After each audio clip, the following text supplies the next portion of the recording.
มันลายอยู่แต่ว่าเขาก็จำไหลพี่น้องเอ้ยมามันเสียหรือมันโมเสียนะ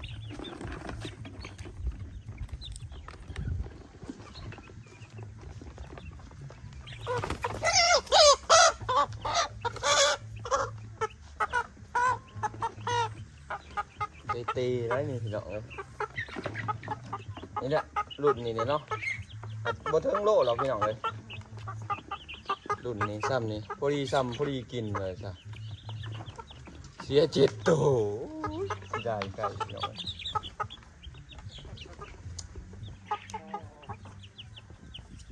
มันก็เบิ่งเรื่อยแล้วระมัดระวังนี่แหละพี่น้องเลยเพราะว่างานคนเขาก็เริ่มเบิดเลยเนาะเขาก็เริ่มเกี่ยวเขาแล้วเบิดละก็คือสีแดงเรื่องอีกงาน2 งานก็คือสีแดงปิดก่อนซะหน้าแซะนี่แต่ว่าหาลุยหน้าปีวะเนี่ยก็สีแดงมีเวลามาอยู่ให้อยู่หน้าแล้วพี่น้องเนาะจะเตรียมตัวไทยหน้าเสียมาประจำอยู่หน้าอะไรพี่น้องเนาะเลี้ยงไก่เลี้ยงปลาเขาเนาะพี่น้องมาประจำอยู่หน้าไก่รุ่นเนี่ยเสีย7 ตัวผายแห้งกระขาดกระล่มมืดช่วงบางอันนี้ปล่อยงัวเนาะปล่อยงัวโตหน่อยใส่ท่านแต่แปลงท่านอันนี้มันอยู่เนี่ยหาแล้วเขาหน้าแสงเนาะแล้วพ่นเขาวัฒนะเสียออกมาอยู่หน้าแล้วแปลงเตรียมลงไห้ลงหน้าคือเก่าเนาะพี่น้องกระเช็ดคือเก่าแหละหน้าปีพี่น้องเอ้ยบ่เห็ดกระเช็ดกันใดมันก็บ่ร้ายเพราะบ่ร้ายเนาะ